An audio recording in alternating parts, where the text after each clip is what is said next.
কোথায়? টর্চ নেই তো মুখ দেখবে কি করে? তো বন্ধুরা বেরিয়ে গেছি ঘুরতে, এখন ঘুরতে যাচ্ছি। কিছুই তো দেখা যাচ্ছে না রে। হ্যাঁ এবার দেখা যাচ্ছে। আবার মুখটা লুকিয়ে রেখেছে, মুখটা দেখাবে না, রাগ আছে। তো বন্ধুরা আজকে তোমার কাজ ছুটি, ওই জন্য আজকে দেরি করে উঠলাম, এখন 11টা বাজে। তো ঘুম দিয়ে উঠে মা রুটি আলু ভাজা করে দিয়েছিল, ওটা খেয়ে নিলাম। তো ছুটির দিনে কোনো কাজ ছিল না, বেকার বসেছিলাম বাড়িতে, ওই জন্য বিড়ালগুলোর পিছনে লাগছিলাম আর বিড়ালগুলো রেগে যাচ্ছিলাম আমার ওপরে।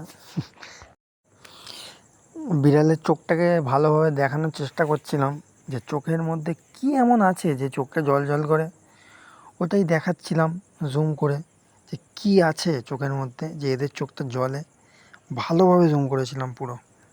তো বন্ধুরা বিকেলে রেডি হয়ে বেরোচ্ছি। এবার কোথায় যাচ্ছি তোমরা সেটাও ভাবছি, যাচ্ছিটা কোথায়। তো আজকে একটা জায়গায় যাচ্ছি, একজন আসছে, দেখাচ্ছি তোমাদেরকে। টর্চ কোথায়? টর্চ নেই তো মুখ দেখবে কি করে? হাতটা এইখানে নিয়ে আয়।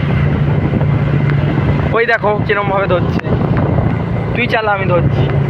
বন্ধুরা এখন ঘুরতে বেরিয়ে গেছি, তোমাকে তো বলেছিলাম তোমাদেরকে যে ঘুরতে বেরোবো, তো বেরিয়ে গেছি, এখন যাচ্ছি ঘুরতে। তো বন্ধুরা অনেক ঝগড়াঝাটির পর বেরিয়েছি। আজকে টাইম নিয়ে অনেক ঝগড়া হয়েছে।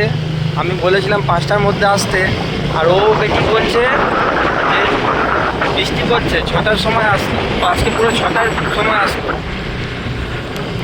6টার সময় এসে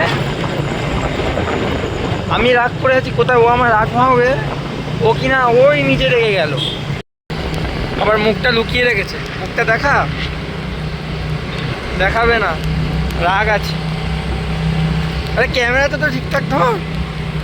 হ্যাঁ এবার ঠিক আছে ক্যামেরাটা। তো যেটা বলছিলাম, তোমরাই বলো এখানে কার রাগ করা উচিত, আমার না ওর? তো বন্ধুরা ঘুরে টুরে এখন যাচ্ছি তোমার জন্মদিন বাড়ি খেতে। এখন তোমার গিফট কিনে নিয়ে যাচ্ছি, আর এখন যাবো জন্মদিন বাড়ি, খেয়েই চলে আসবো। বেশি টাইম আমি নিই না, যাবো খাবো চলে আসবো, বেশি সময়ও লাগে না আমার। আমার সাথে আমার দিদিও যাচ্ছে।